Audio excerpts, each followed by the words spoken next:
Hi everyone, I am Martina Cunha and you're listening to Backstage Talk. Hello everyone, welcome back to another episode of Backstage Talk. Today's guest is someone I met through Clubhouse. Do y'all remember Clubhouse? That audio weirdish app that sometimes had scams, but sometimes they didn't. Um, that like popped up in the middle of the pandemic. I made a really incredible group of Broadway friends, um, and Anant was one of them. So I have the honor and pleasure of having Anant Das with me today. He is a theater and film creative producer and CEO of Broadway Buckstop, the longest running theater themed subscription box with a focus on elevating BIPOC, deaf, and disabled theatrical voices, connecting fans with the Broadway world, and reimagining theater goers' relationship with merch. He is also a co-producer of A Beautiful Noise, the Neil Damon musical, and The Piano Lesson, now on Broadway, as well as Kinky Boots off Broadway. In addition, Anand has experience as an investor with A Strange Loop, the 2022 Tony Award winner of Best Musical, Fairy Cakes, the Museum of Broadway, and the Broadway Makers Marketplace. He also has experience in film projects in early development and has a background in financial valuation, computer science, and as a consultant with PricewaterhouseCoopers. He is passionate about the intersection of theater, tech, and finance, as well as energized to increase access to both theatrical opportunities and theater education. Finally, he is a 2022 member of the both TEDx Broadway Young Professional cohort and the Theater Producers of Color cohort, and serves as a board member of the New York Theater Workshop's 4th Street Bar Association. How cool is that? So, Anand, thank you so much for being here. It is an honor to have you. So, welcome to Backstage Talk. Thank you so much for having me. I am so excited to be here. This has been a long time coming, and I'm just glad to have this chance to talk with you. I know. So, tell us a little bit about you. Like, what did I miss in your bio? Because you come from literally another world and with a passion in theater, you're just mixing both. So, tell us all about that. Absolutely. Growing up, I'm an immigrant to the United States, but I've lived in the US basically my entire life. My Mhm. earliest memories are in the US. And I grew up watching Bollywood films, and every Bollywood film is basically a movie musical. Yeah. So music was always a big part of my life. I was that kid in elementary school who had the opportunity to sign up for band, orchestra, choir. I'm like, yes, I'm signing up for all three. I'm going to play an instrument. I'm going to play two instruments. I'm going to lug a big bass and a percussion set to school every day and sing in the choir. I loved all of it. In middle school, I had the opportunity to do theater, and I was like, yes, sign me up. This sounds like so much fun. And it just kind of grew from there. In high school, I performed in an a cappella show choir, Hmm. and that's kind of where I got more of my performing experience. And while doing that is when Smash came out, and that TV show was an education for me. Coming from an immigrant background, growing up in the Washington D.C. area, theater was not as accessible to me. Yeah. And so that TV show was the first time I learned about what dramaturgy was, what previews were, what an out of town tryout was, who Liza Minnelli and Bernadette Peters were. I didn't know any of these things. So truly, that show was an education for me. And that kind of grew. I went to undergrad studying finance and computer science, but still keeping performing in my background. And I knew I wanted to be in the business side of theater. Hmm. I just didn't really know what that meant yet. And anytime I said that to someone, they didn't really know either. People would say like company management, stage management, all sorts of different things. No one really knew what someone with my interests and skills, where that really fit into the theater world. Yeah. And I was really fortunate. A friend of mine started a program at my undergrad called Broadway Talks Back, where she would bring in Broadway actors to the school to teach master classes and also have a talkback event, like a discussion with the students.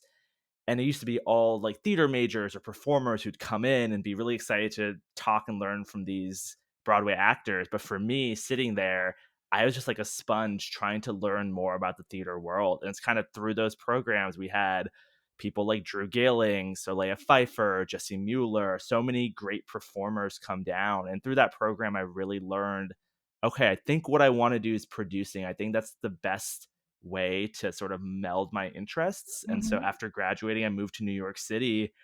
And not too long after, COVID happened Yeah. and kind of forced everyone, as you know, to pivot. And I had a lot of experience, high school, undergrad, ordering merchandise and designing merchandise. And that's Yeah. something that I always loved doing. And so, summer of 2020, I thought long and hard is how can I bring theater to the homes of fans? And what can I do to keep people connected to theater Hmm. while also elevating BIPOC theater professionals, BIPOC organizations, and kind of keeping the momentum on all the social justice causes that I believed in. And that's kind of how Broadway boxed up. My theater subscription box was born. And so we started October 2020, and now we ship merchandise, some in partnership with Broadway shows. Some we were actually the official, or we create official merchandise for, including Kinky Boots off Broadway, a few shows in development. We're creating their official merchandise or some of their merchandise. We partner with Broadway shows, we partner with other small businesses, and we design some of our own items inspired by theater or theatrical shows. And we include about 4 to 7 pieces of merchandise. We often have virtual events, little postcards interviewing diverse organizations and theater professionals, and we include in a box each month. And we ship out to over 15 countries and 48 or more states every month. And so it's just grown into this huge way for people to stay connected to theater and learn about theater and have access to theater who wouldn't have it otherwise. I love And it. that, yeah, oh my gosh, it's been, I say, overwhelming in the best way possible because it's nonstop every month. You just got to keep going. But I Yeah. have connected with so many theater fans, and I feel like sometimes in New York, we're in our own bubble, but I really have the opportunity to know what do theater fans actually want? What do they know and what do they like? And I think that's really rare information that most producers don't have access to. Yeah, absolutely. I mean, I have here the Paciencia y Fe wood thingy that you made, and I see it every single morning when I wake up. I have it in my library with all my bunch of musical theater books, and it's amazing. Like, shameless plug, everyone check out Broadway Bug Stuff because their things are incredible and they are so pretty. Like, merch at the theaters are very nice, sometimes a little expensive, but um, Broadway Box Stop has a lot of things, and includes you include playbills, you include old things, you include new things. You bring shows back, like merch from shows that were a decade ago on Broadway, and current things, and you just mixed it up in the boxes, and it's incredible. I really, really, I remember I before I met you, I saw the merch, and I was like, this is really pretty. Like, they are aesthetically pretty things. So it's just amazing that your business has grown that much. Thank you so much. And I'm such a believer that merchandise truly can be a game changer for so many of these shows. You Yes. know, there are some Broadway producers that are very into merch and love it, but I think a lot of Broadway producers don't really think too much about it Yeah. for a variety of reasons. One, a lot of merch sales, a lot of that income doesn't actually go to the production. Hmm. So there's no financial incentive, or there's not a great financial incentive for producers to care too much. Yeah. But I think a lot of them don't understand how, especially I think for millennials and Gen Z, merchandise can be a way to really stay connected with shows and to have that constant reminder. It's a marketing tool, it's a Yeah. way to get people comfortable with your show, it's a way to continue inspiration. And I think it's a missed opportunity that a lot of shows aren't thinking enough about. Yeah, absolutely. Absolutely. I am not going to ask you for the random fun fact because I am going to drop it for you. I know that you are an ultimate Sarah Bareilles fan. So, and as you can see, behind you, we have a Waitress poster, and I think your hoodie is also from Waitress. Yes, I'm currently wearing my opening night waitress jacket from the opening night, the Broadway opening night, April 24th, Yeah. 2016.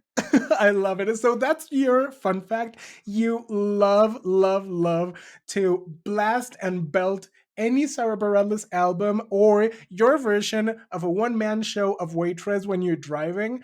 Plus, you are taking ASL classes, which, yes, we love diversity and inclusivity in the theater and is so much needed. So I just love that fun fact about you.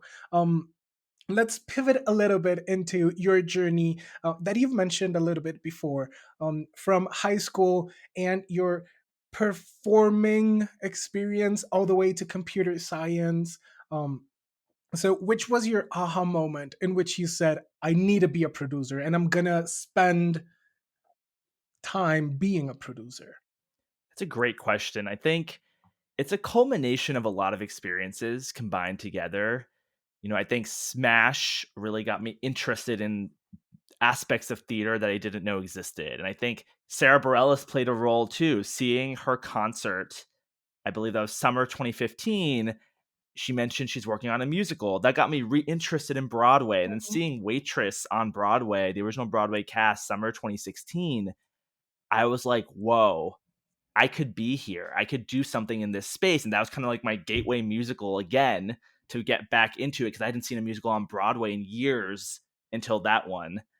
And all of those experiences combined with being on Clubhouse and actually having the opportunity to talk to producers who were there in the room talking about what they did. And I was like, wait, I can do this. It humanized the thing. When you think of Mhm. producers, especially the film world, you think of people like Steven Spielberg, you think of these big people who it seems like a world that there's no way someone with my background, who with my access, with my connections, Yeah. which are basically none, could get into.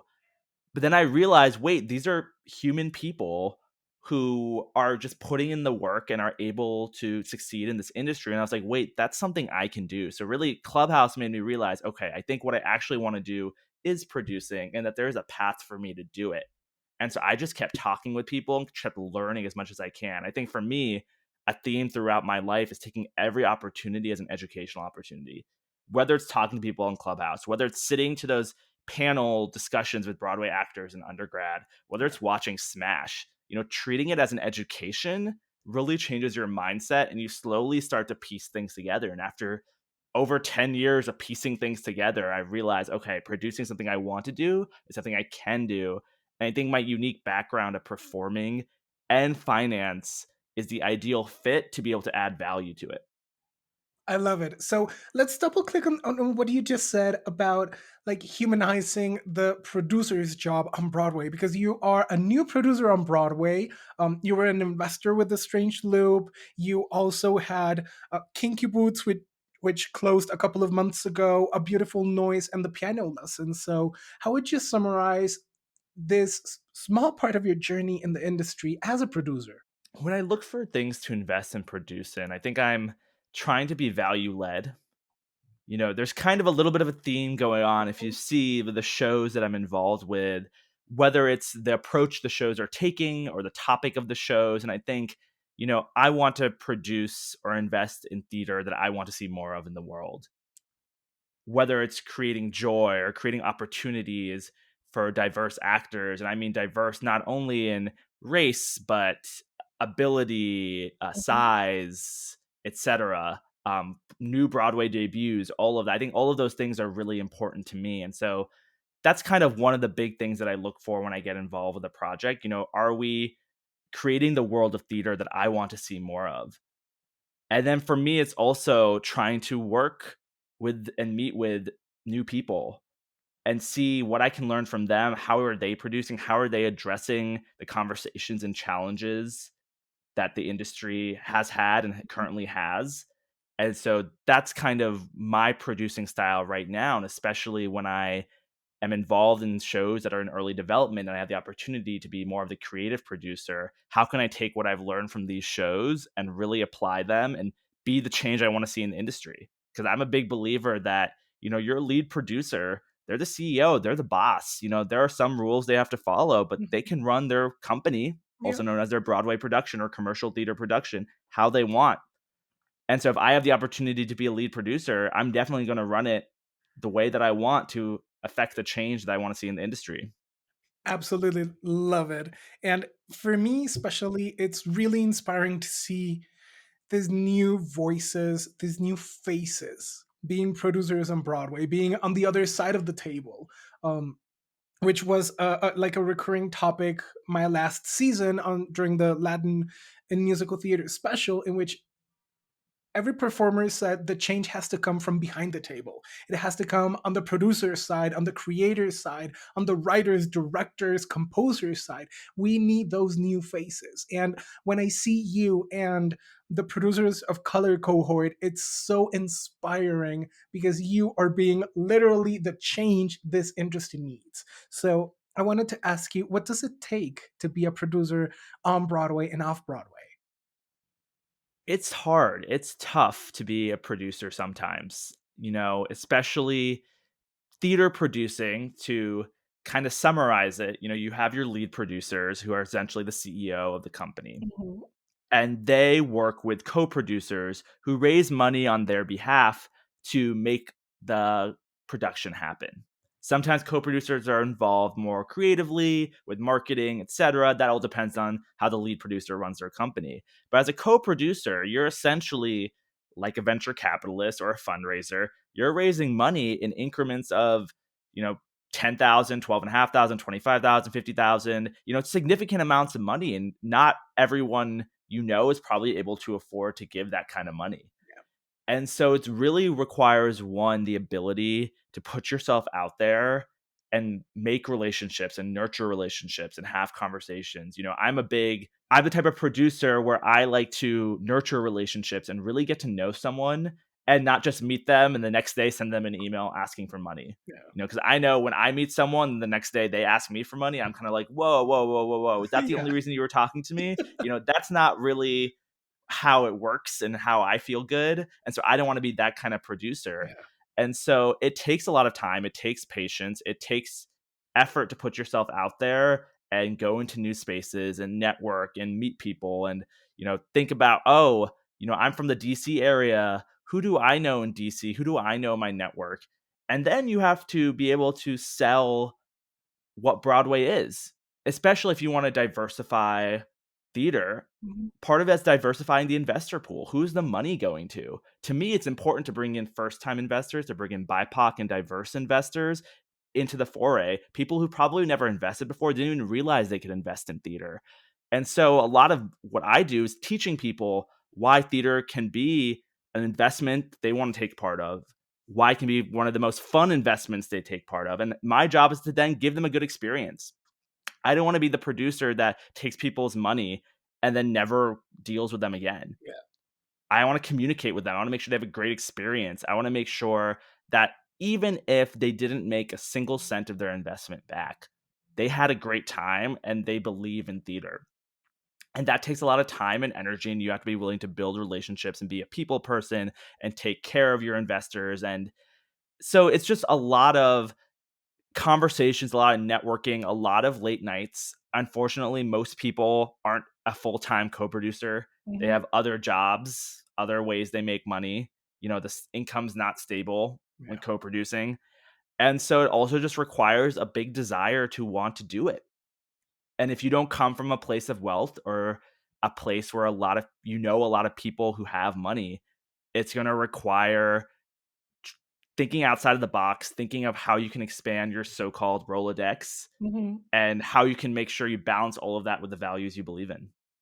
Yeah. Yeah. It's kind of hard, and mostly because in the world we live in, a lot of people will always expect to get something back or to gain something back once they've invested in something. And unfortunately, theater is maybe a little bit like gambling, in which we do not know the outcome of the show, because we may believe in the show wholeheartedly, and try our best for the show to be successful, but many times the audience will not like it, and it's a game.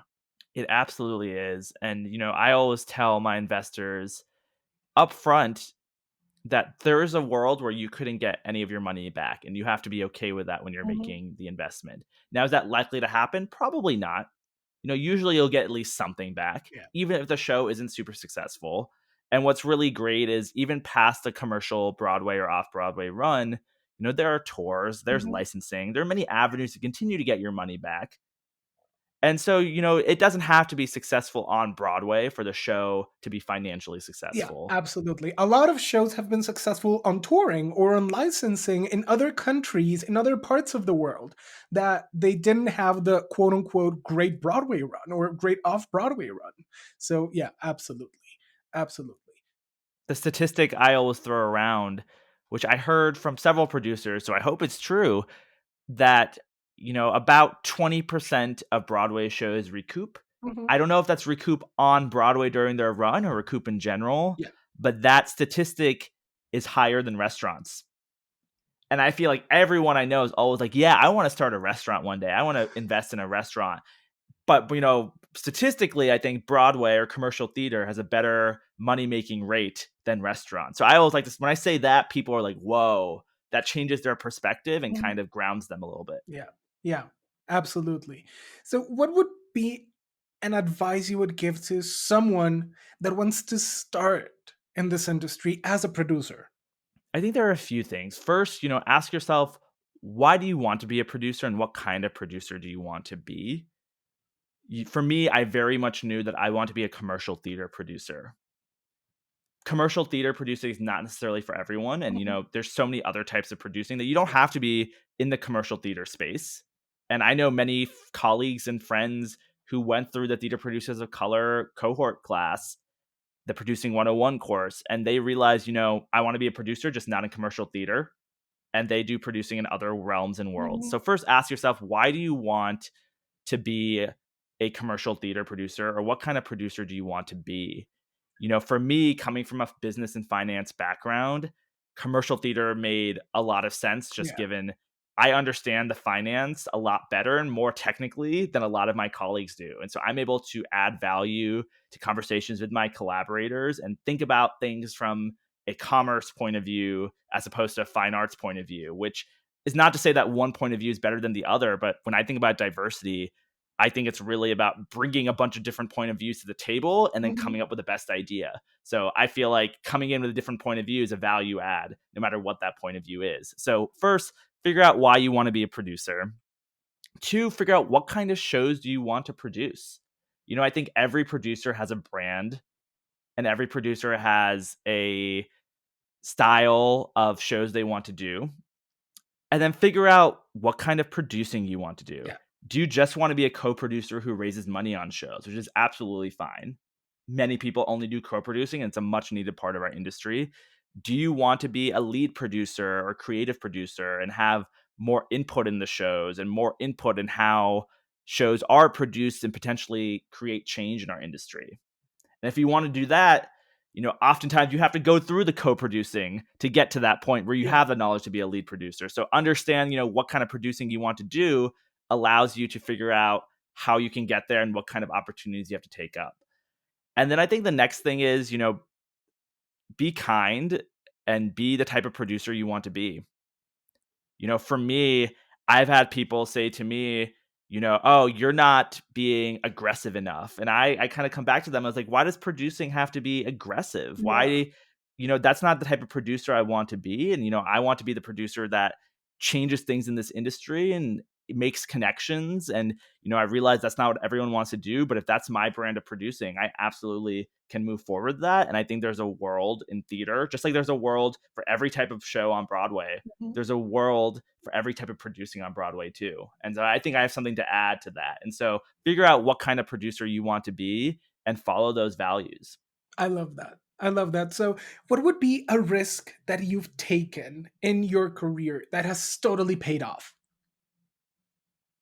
Absolutely. And I think a risk was producing the piano lesson, not because the show was a risk by any sense, but that was the first Broadway show that I produced, one. But two, I was committing me and my partners to raise a certain amount of money. And that was scary. we're talking about sums of money I have never seen in my life. I've never had in my bank account. Yeah. And I'm committing to these lead producers that me and my three partners we're going to raise this amount of money.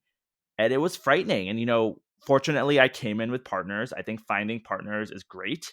You absolutely should. It makes producing easier just because you have someone you can lean on. Not everyone's gonna have a good day every day. Some days you're gonna find investors, some days someone else is gonna find Mhm. investors. It's just a great way to make the process a team process and not go through it alone. But I was worried, what if we didn't raise the money? It's not a big deal. It happens all the time. It's not like you're blacklisted from the industry by any means. But my first Broadway show that I'm producing, I don't want to fail at raising that money. And so that was a concern, but I'm so happy I jumped into it. I'm so happy that I was willing to take that risk because we pulled it off. Yeah. And I learned that, the producing team we worked with, Tom Curtahy's office, Sonia Friedman's office, Brian Moreland's office, they were really kind and supportive and they wanted to see us succeed too. It wasn't that we were just off on our way to raise this money. Good luck. I'll see you once you have the money. It was like, no, we're here for you. Let's talk about things. What do you need? How can we help support you in your raise? Because they know it's hard. It's hard for everyone. It's not like people are just pulling investors out of their pocket. Mhm. Some people are, I'm sure, but raising 150, 250, $500,000 is hard for most people, especially in the world we live in, especially in the midst of a potential upcoming recession, especially with the economy, inflation. It's not easy. Yeah. And there's so many shows. Your traditional investors are being bombarded with invest in this show, invest in that show, invest in whatever show. And so a lot of the times you're finding new investors, which for me is great because I think, like you said earlier, you need to diversify the producing pool. I believe you need to diversify the investing pool. People think diversity is just visual on stage, but you need to diversify all of it. And so it's exciting to find new investors, but it's hard.